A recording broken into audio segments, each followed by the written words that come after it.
So, to summarize it, that's how much we have thickened the blanket, about 2.4. Because of this ABC's masking effect, this is what the planet is feeling. So if I cut down the black carbon selectively, the committed warming goes from 1.3 to 0.6. And if I reduce ozone, I go to 0.3. If we are here, I would not have gotten this award. The problem would have been a trivial problem, right? So there is a way, but at the same time, I don't want to mislead you. That's a short-term fix, meaning we need some time. Ultimately, we've got to reduce CO2, otherwise the warming is going to go to 4, 6, 8 degrees. So it becomes science fiction. So I'm not saying do this in place of. We've got to keep our eye on the CO2 ball, but we know it's not going to hedge against any disastrous warming in the next 20, 30, 40 years. So we need a plan, and that plan is let's go after black carbon on this. So I'm not reduced to, so like I said, I started working on the solutions. So we are starting such a project. In India, 65% of the black carbon emission is coming from my grandmother's cooking. So I'm going to pick on her again. So we did that study. Okay, this was published in Nature. If we just eliminate biofuel cooking with firewood, cow dung, and crop residues, it almost looks like you've got a car with a dirty window. You just take a wet sponge and wipe it. It's gone. Okay? And the beauty of this is it'll be gone 2 weeks from now if we do it today.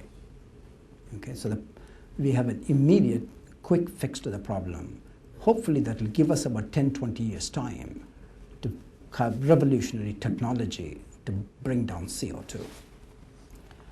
And so I went back to that kitchen, but that house is now bought over by the family who used to maintain the farm.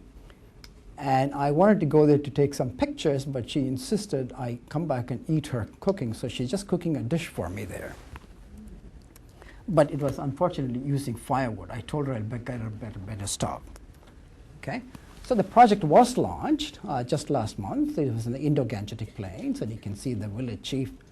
You know, we met with the village, told them what we're planning to do, and we're distributing these cookers.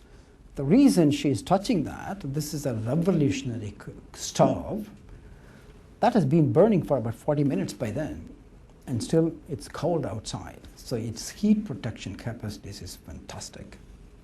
Will it escape?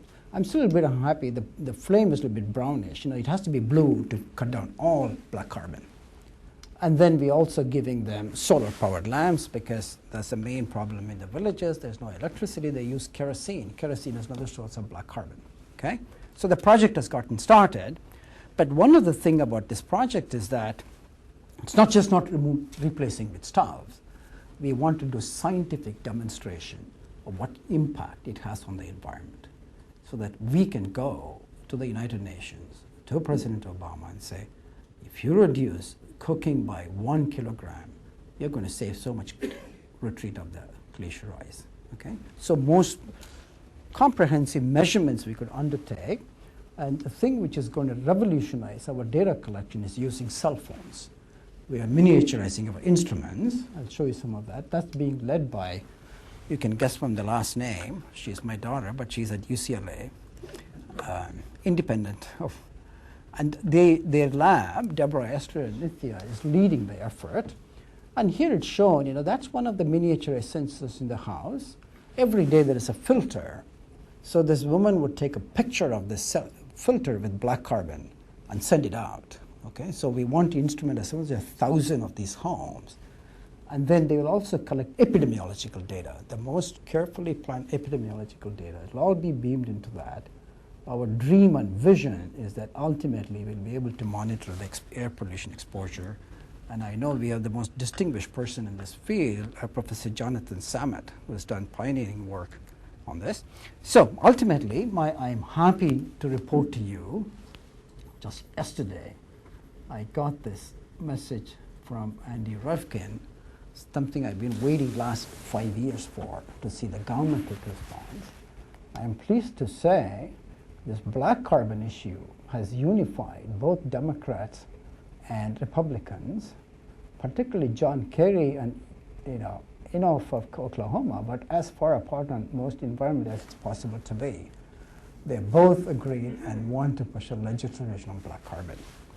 So the last thing I want to say is that, sort of departing from the science, I'm still personally discouraged at how slow things are moving. I mean, it's really sad.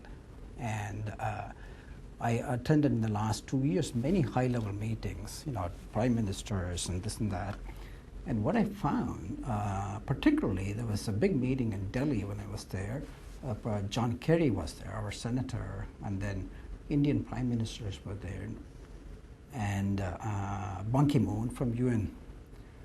Everyone, they were focusing on what could be done, not on what should be done. And so my issue is, I think the only way we're going to solve the problem is each one of us start doing projects like Surya, use our science, use our connection, but we need a motivation. So you can ask me, what is my motivation? That's my granddaughter. And to me, that picture is symptomatic. I'm pretty optimistic we're going to solve it. She's thinking, no, my grandpa is going to leave the problem to me to solve. I hope we don't do that. Thank you.